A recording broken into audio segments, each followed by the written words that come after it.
I'm in Singapore, and I'm about to go on stage in just a few minutes. I have not given a presentation for over a year now. I was in a little fender bender a while back, and so I took a little bit of time off. There's this sense of urgency now. The global dollar standard was put in place by a series of accidental events that were very fortunate for the United States because it gave us an advantage over the rest of the world. But our politicians over the past decade or so have abused this privilege as though it was their birthright. And now the rest of the world are turning their backs on the US dollar standard. This is going to cause a financial calamity the likes of which we've never seen before, and it's going to be devastating for most people.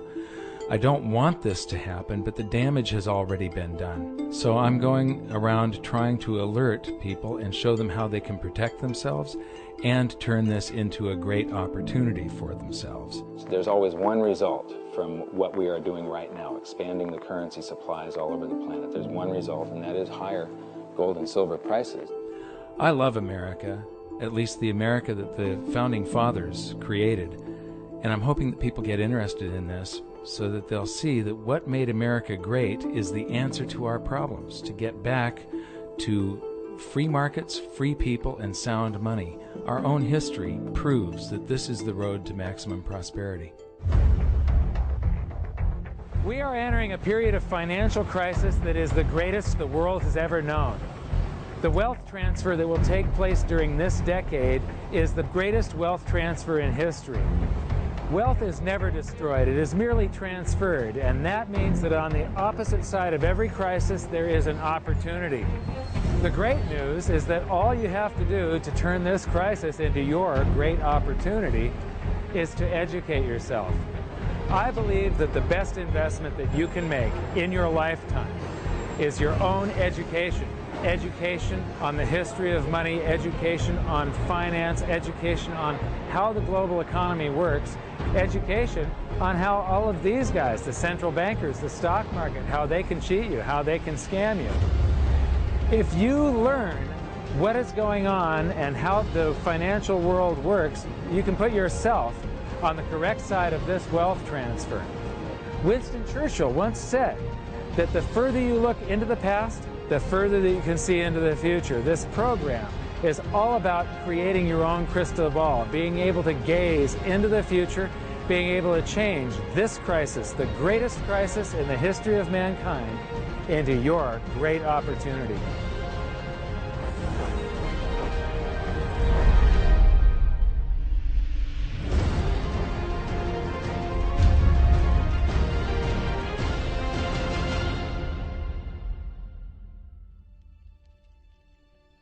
I was born in Salem, Oregon in 1956, and we moved to California when I was 4 years old in 1960. But when I went to school, it was obvious after just the fourth grade that there was something different with me. And by fifth grade, I was in remedial classes, and it turned out that I was dyslexic, and teachers were not taught to recognize that back then. I was always falling behind everyone else. When I would get a teacher that would lecture instead of making us read out of books, I would just absolutely excel. I suddenly went from the dumbest kid in class to the smartest kid in all of the periods of that class. But the result was that, after a while I was in every single remedial class, and I just couldn't take it. And in 10th grade, I dropped out, middle of 10th grade, and I've never been back to school. I often say that in every crisis there's an opportunity, and in this case, the handicap of dyslexia has also been a blessing. Because I couldn't learn out of books and I couldn't take notes, I just had to remember everything.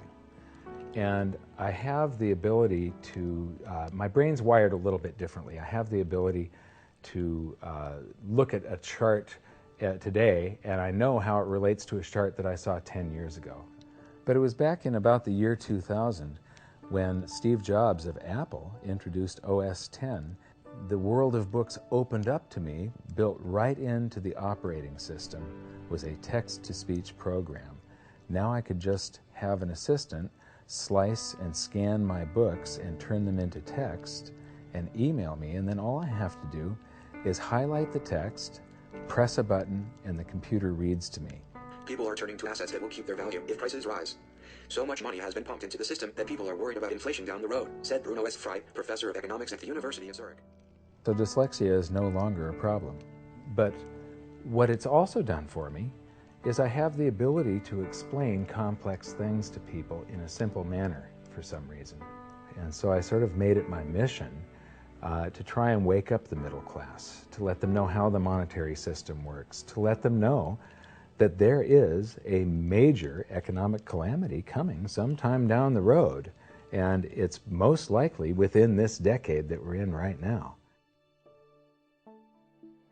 The US dollar is about 60% of the value of all the currency on the planet, and more than half of the dollars reside outside the United States.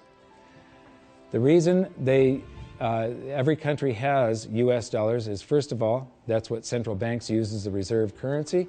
Second of all, oil is priced in dollars. So this is the world, and what you see here is that these are the countries that are avoiding the US dollar in trade. They're doing bilateral agreements where they'll either hold each other's currency and settle that way, or they're establishing, like right now, they're talking about a BRICS bank, Brazil, Russia, India, China, and South Africa, having a bank that will do settlements between the countries directly without using the US dollar. These countries, they tried to avoid using the US dollar, like Iran tried, and we banned them from using SWIFT. How many here have made wire transfers before? So do you know what a SWIFT number is? It's a code that you plug in, and this SWIFT system is what transfers those dollars from one person's account to another person's account. Well, Iran decided that they were going to sell oil only in euros. They got banned from SWIFT. But there's countries right now coming up with a replacement for SWIFT, and it doesn't use the dollar. It's the Sucre system. And Iraq started selling oil for euros. In Libya, they were talking about creating the gold dinar and selling oil for gold. So those are the countries that are trying to use something other than the dollar. Then we've got gold competing with currency. And there's a lot of talk around here about the gold dinar, and there's people that are actually using gold in some of the countries over here. And then in Utah has recognized gold and silver as money again. It's legal tender currency in the state of Utah in the United States. And then you've got physical gold accumulation. I'll show you later that China is accumulating an immense amount of gold, but all the countries with an up arrow, that's gold accumulation. Then we have gold repatriation. Germany has been asking for their gold back, and they're getting it. Venezuela has repatriated their gold from the Bank of England. And then if we put this on a timeline, here's the nails in the coffin for the dollar standard, and you will see that there's not a lot of time left. This is my evidence that I think is proof that the death of the dollar is coming, and it's coming shortly. Nixon ended Bretton Woods, and we went on the dollar standard. Then the first nail in the coffin is Iraq sells oil in euros. The crisis of 2008, and we added 1.25 trillion to our base money in the United States. As we add to the base currency, people get worried about inflation. They start rushing toward gold and silver. Iran ends oil sales in dollars, and they're taking commodities in trade for oil. They're taking, in Turkey, they take the local currency and then buy gold in Turkey and export the gold to Iran. So they're basically selling oil for gold. They do the same thing with India. QE2, quantitative easing, that's more currency printing in the United States. Libya, China and Russia bypassed the dollar. They did a bilateral trade agreement where they hold each other's currency, and they do direct debt settlement without having to wire transfer US dollars. Chinese president just recently said that the dollar as the world's reserve currency is a product of the past. Utah recognized silver and gold as money. China and Iran bypassed the US dollar with a bilateral trade agreement. Venezuela repatriates its gold. China and Japan trade directly. India and Japan bypass the US dollar. Russia and Iran trade directly. Iran sells India oil for rupees and commodities. China and Brazil trade directly. Swiss citizens demand gold repatriation. African countries ban the dollar. In Zambia, you can go to jail if you use US dollars. Quantitative easing number 3. They have announced at the Federal Reserve that they're starting with $40 billion of currency that they're creating each month, and now it jumps to $85 billion. That's more than $1 trillion a year. And remember, it took 200 years to go from no dollars to 825 billion, and now they're going to create $1 trillion every year. Iran trading energy for gold. Singapore removes tax on money. Germany repatriates 150 tons of gold from the New York Fed. The citizens of Netherlands demand gold repatriation. Ecuador repatriates part of its gold reserves. Austrian citizens demanding gold repatriation. China acknowledges fundamental market shortage of gold. And now the Fed is increasing the rate of printing. I said from 40 to 85 billion every month, just over $1 trillion per year. So those are the nails in the coffin for the dollar standard. And if you noticed, they're all speeding up and they're all happening right now. You don't have a whole lot of time. And if you wait too long, then the opportunity is gone. It's going to fail. Why is the dollar sacrosanct? Why is it not going to happen to the US dollar? Well, it will. People think, oh no, it's high technology, or we have computers now, or the internet. And these are ridiculous arguments. The truth is, all fiat currencies have failed, and there's no reason why this one won't. What worries me again so much is that it's a global situation. And so it's going to cause problems on a global basis. And it's a trust breaking down. And you're already seeing the trust breaking down, as I said earlier, because you're seeing different countries exchange directly with each other's currencies, circumventing the dollar. You're seeing that in oil. You're going to see it more and more. And people are just going to opt out of the dollar. And you'll probably get to a point before the whole thing collapses entirely where the dollar is more or less used internally in the United States and externally is not used as much, because there'll be a lot of agreements made between nation states outside of the United States that will want to use each other's currency and not the dollar. This isn't going to be pretty when it happens. I am not an end-of-worlder or a doomsday guy. All you can do is play the hand that you are dealt. If we go to a new monetary system, and I think it's absolutely inevitable, there's just too much energy built up in this one that has to release. It has to come crashing down somehow. When that happens, there's an enormous wealth transfer for people that are on one side of the bet or another. And people don't realize that whether they think they are making a bet or not, they are making the bet. They are involved. This wealth transfer affects everybody, whether you want to participate or not. If you're holding paper assets and paper currencies, you have bet one direction. If you're holding gold and physical assets, you've bet the opposite direction. So these are changes in Chinese holdings. They are accumulating gold. They are getting rid of U.S. Treasury bonds. This is gold held in China. The green line is the cumulative gold. That's on this side, this scale. So it's gone from about 700 tons to almost 6,000 tons just since the year 2000. So this is their central bank holdings. This is their mine supply. But this is, and my researcher put all of this data together. You're the first people to see this. This is the amount of gold flowing through the Hong Kong exchange that goes into China. And the past couple of years here, they have ramped up their buying. They know that the dollar standard is coming to an end, and they are protecting themselves, and you're probably going to see gold-backed renminbi someday, the yuan. So this is an interesting chart. Changing global influence. So this is the correlation to this basket of currencies. This basket of currencies, if you add them all up, they're trading up or they're trading down.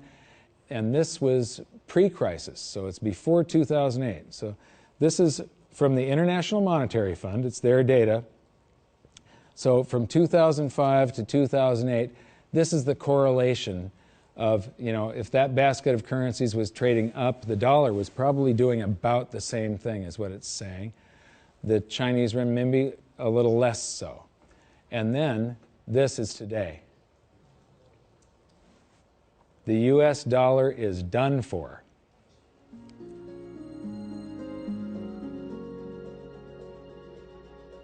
I don't think there's any question we're heading for a new monetary system. The question is, what will it consist of? The four choices are sort of a world of multiple reserve currencies. And Barry Eichengreen, Berkeley, is the leading proponent of this, or leading scholar on this topic. The problem with that, and where I disagree with Eichengreen, is there's no anchor in that system. We did have multiple reserve currencies before in the 1920s. He's right about that. And it was sterling and the dollar, but they were both anchored to gold. And in the post-Bretton Woods world, since 1944, it's been one reserve currency, which is the anchor, and it was anchored to gold until 1971. Since then, the dollar has been detached from gold, but all the other currencies are still linked to the dollar. So at the end of the day, we've had an anchor of some kind. We've never had a world of multiple reserve currencies with no anchor. I'm not sure that's that stable. The SDR is the second choice. The SDR is a basket currency sponsored by the IMF. At least for the time being. It's also printed money. The IMF literally prints the SDRs and ships them out to the members. And their reserves go up, exactly the way the Fed creates money and bank reserves go up. But it's not backed by anything. Third choice is gold, some variation on the gold standard. And the fourth choice is what I call chaos, which is that nobody does anything. There's a lot of wishful thinking. There's a lot of denial. There's a lot of delay. And we get to the point where people just totally lose faith in paper currencies, go to hard assets, and we have a sequential collapse of paper currencies around the world, at which point governments will have to react with emergency measures. And that could include coercion, confiscation, various sorts of freezes on paper assets. It could be a lot of things in that scenario. So to me, it's multiple reserve currencies, SDRs, gold, or chaos. I favor gold, but I fear that we may get chaos. I've talked about every 30 to 40 years the world has a new monetary system. And the thing is that over the years, governments and the banks have basically screwed us more and more and more. And these new currency systems are always created by the same idiots that created the last one that fell apart. It's the big banks, it's the central banks, and it's governments that are creating these new systems each time. And each time, the system they come up with is a system that cheats the population more and enriches the government and the banks more. It's a system that transfers wealth at greater and greater speeds. This one is going to fall apart just like all of the others. There's a difference this time, though. There's the internet. People are connected all over the world. Information is spreading, and people are getting educated. So I'm hoping that we go back to gold. Not a gold standard. Gold standards suck. I did a video on that. With a gold standard, there's supposed to be a certain amount of gold in the vaults for each unit of currency. In other words, it's a 1-to-1 ratio is the way it started. And then they print more receipts than gold that exists. So if we have gold standards, we're going to get scammed again. If we used gold and silver, if the public gets educated enough before all of this happens, if we went back to gold and silver, then governments can't scam us. It limits their ability to transfer wealth from the population to the government and to the banks. A lot of people say that you can't use gold and silver today because they're too heavy and bulky, and it's completely wrong. You could put gold and silver in a vault, and you could make payments to somebody by transferring ownership of nanograms, grams, or ounces of gold and silver from one person's account to another by means of a check, a credit card, or even your cell phone. If we go back to a gold-backed currency, gold-backed US dollar, at that point, I think the minimum scam that the US could get away with, which means the minimum number of dollars in existence that they could make convertible into gold, would be the dollars that are held in foreign central banks. That would be similar to the Bretton Woods system that we had from 1944 to 71. Well, I did some analysis on this when I was writing the book back in 2005, and back then it required $20,000 an ounce gold for the Treasury to have enough gold to cover those dollars, or the New York Fed actually. And if they were going to back all of the dollars, you're talking gold measured in the hundreds of thousands of dollars per ounce. There just isn't that much gold, and there's a whole lot of currency. We keep on printing it every minute of every day.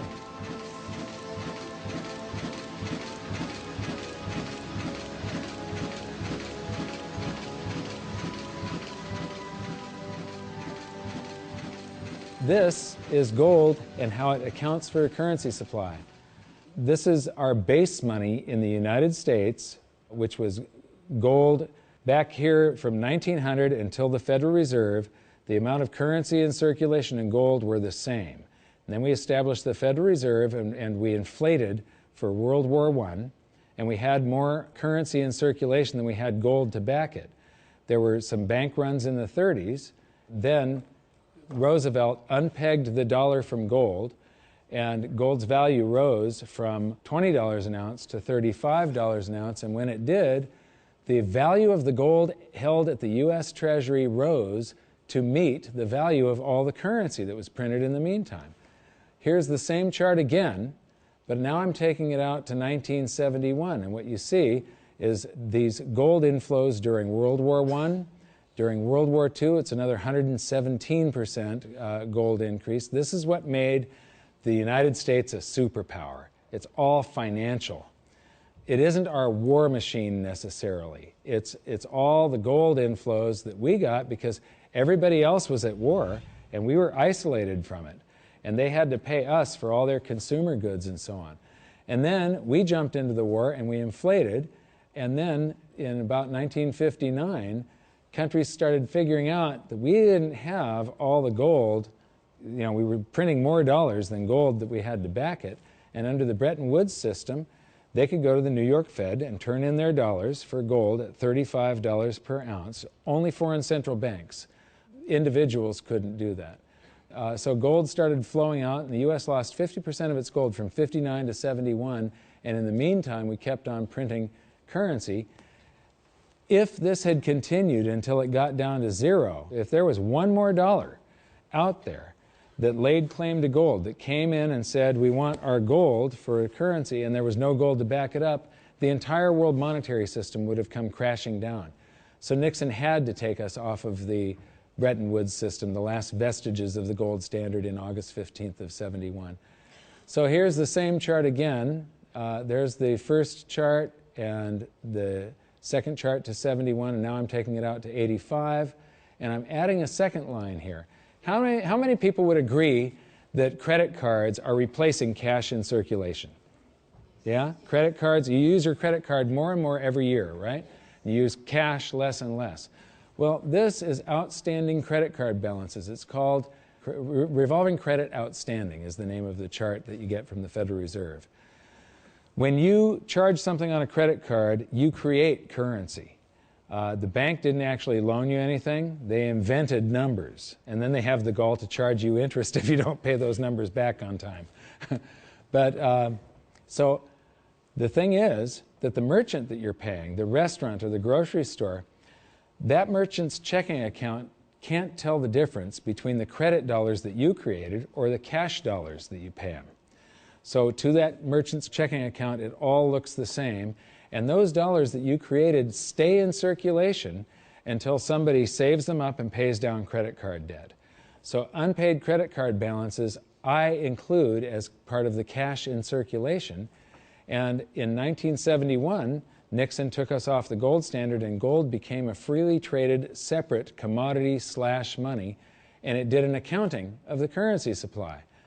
There was quite a while here where we could have gone back on the gold standard. The value of the gold at the Treasury exceeded all the dollars printed from George Washington to Jimmy Carter. And for a week or so, a couple of weeks, it exceeded base money plus outstanding revolving credit. So here's the same chart again. That was to 1985, and now I'm going to take it out to today. And so there's that 1980 peak where it shot past base money and base money plus outstanding revolving credit. And then we get to the crisis of 08. And Ben Bernanke, oh, by the way, instead of billions, we're now measuring in trillions. So we started in millions, and then it went to billions, and now it's trillions. So we did the bailouts and all the quantitative easings, and that's what the currency supply looks like today. And then they announced quantitative easing 3, which is that $85 billion a month that they're creating, and they think they're going to have to do it until about 2015. So here's the projection for gold covering the currency supply today would be $13,400 per ounce gold, for history to repeat and for gold to do the same thing that it did in 1934 and in 1980. And believe me, it shocked people in the 1970s. When gold was $35 an ounce and Nixon took us off the Bretton Woods system, all the economists were predicting that gold was going to go down because now there was going to be no more monetary demand for it. Anybody that said gold was going to go to $100 was considered an absolute lunatic, and it went to $850. It rose 24 times its price. Well, when I wrote my book, we were right here with base money. So base money plus outstanding revolving credit. It took about $6,000 an ounce for history to repeat. Today it takes $13,400, and if you include the same overshoot, remember in 1980 it didn't just cover base money, but it shot past it.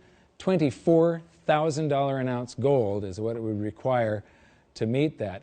Except the Fed has announced that they're going to keep on printing currency until there's lower unemployment and the economy gets back on track. And they think till 2015.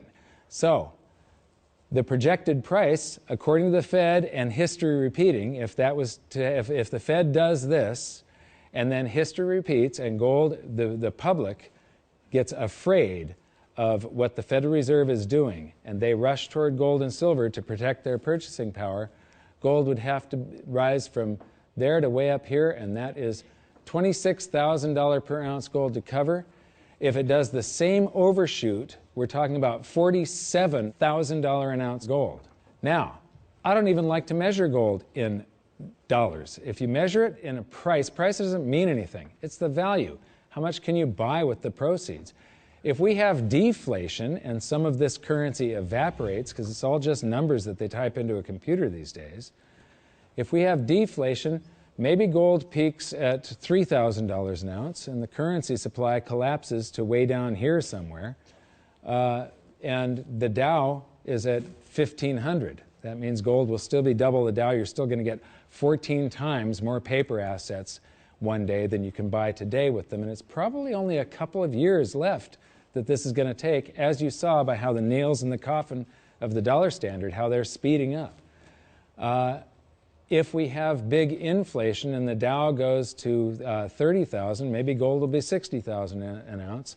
And if we have hyperinflation, the Dow would be 30 trillion and gold would be 60 trillion. It doesn't matter. In any case, gold would buy you 14 times more paper assets than it does today. So these are the global assets. Here's the bond market. Here's the stock market. This is the value of real estate on the planet.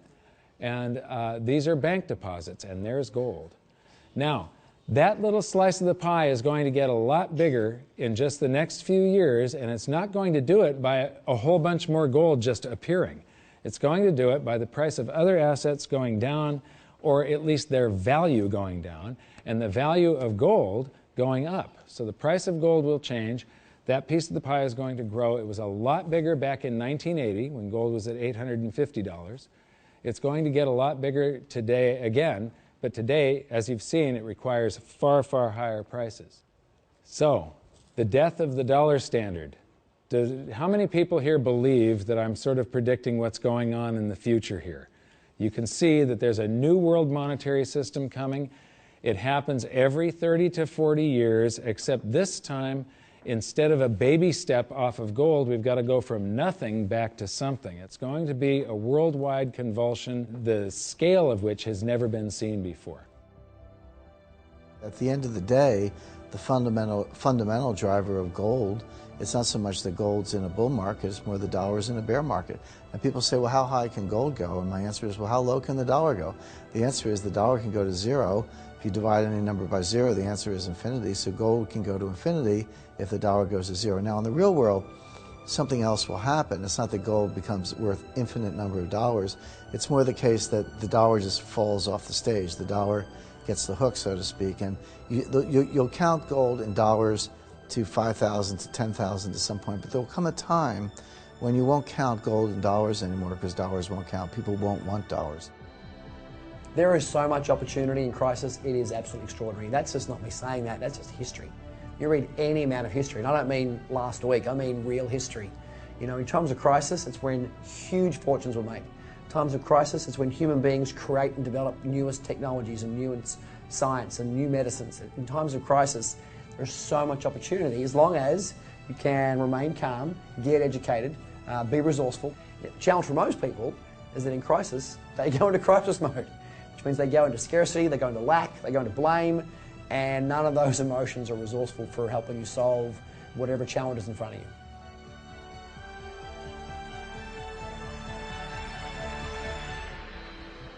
I believe that this is probably the greatest opportunity of anyone's lifetime. There has never been a situation where everything came together just like this. This is the first time in history where all the world's currencies are just fiat currencies backed by nothing. And if what I think is going to happen happens, this is the greatest wealth transfer in history. It's the greatest opportunity, and it'll never happen in our lifetimes again. So now we've learned the following hidden secrets of money. There is a global loss of confidence in the US dollar that is accelerating rapidly. The change to a new monetary system is inevitable and will most likely be chaotic. Gold standards do not work over long periods of time, but gold itself does. The public contributes to the massive amounts of currency creation by using credit cards and signing loans. Gold has already accounted for the expansion of US dollars twice in the last century and may likely do so again. So that's it for this episode. I thank you for watching, and I hope you enjoyed it. I know I threw around a bunch of astronomical prices for gold someday in the future, but it isn't the price measured in dollars, it's how much is its value, what is it worth, how much stuff can it purchase. The price measured in dollars, or any currency for that matter, is just a bunch of numbers, and it really doesn't mean anything. There are numbers that are created by the world's central banks, by the commercial bank system, and we're forced to transact in these currencies. But in our next episode, we're going to clear away the smoke screen of national currencies and show you how the world monetary system really works and how all national currencies have to continue losing value. It is not possible for them to maintain purchasing power over any reasonable period of time. As for the golden nails in the dollar's coffin, it's only been a short while since we filmed the presentation in Singapore, and already there are more of them. So for an update, visit hiddensecretsofmoney.com, and in your free information toolkit, there's an exclusive presentation on the latest developments of the golden nails in the dollar's coffin. Now, I know this episode was kind of serious and it might have you upset right now, but believe me, it's not all doom and gloom. As I've said many, many times before, there are these brief moments in history where the safest asset class, the safe haven investment for the last 5,000 years, also becomes the asset class that has the greatest potential gains in purchasing power, and I have bet my life on it. First, I became an investor back in 2002, and then I started telling everybody about it. I started warning them what was going to happen with the world economy and how to protect themselves, and I made it my mission to educate as many as I could. So in 2005, I wrote my book, and then I gave people a means to protect themselves and opened up goldsilver.com. I believe that my team and I have created the world's best precious metals dealership, because we don't just sell gold and silver, we are gold and silver investors. And what we want to do is help you understand how to get through what is coming, to protect yourself, and to turn all of these bad things around to your benefit. So if you decide that precious metals are for you, please visit goldsilver.com. We'd love the opportunity to become your dealer because we feel that we are more than a dealer. We are a partner with you, and we're on the same side of the fence as you. So thank you very much. Good luck. We'll see you at the exclusive presentation at hiddensecretsofmoney.com. Thanks. you think this is a man in the lifeboat situation? Let me ask you this. If you knew the Titanic was going to sink and you were on the Titanic, you know there's going to be a lifeboat situation coming up soon. Would you like lifeboats available? That's right. Would you like to get in the lifeboat early, get a nice seat, maybe close to the water, maybe close to the food supply, right there in the middle, nice and comfy? Or you want to be one of the last ones on the boat and you're jockeying for position, you have to throw a kid out to make room for you? Yeah, so lifeboat situation depends how you like your accommodations on the lifeboat is whether you should be winking your way towards it right now. And I will be edging my way towards it right now. Mike Maloney's Hidden Secrets of Money is made possible by the clients of GoldSilver.com. Your continued loyalty and support allows us to educate the public on how to both protect themselves and benefit in the turbulent times ahead. To all GoldSilver.com customers, thank you. Hidden Secrets of Money would not be possible without you.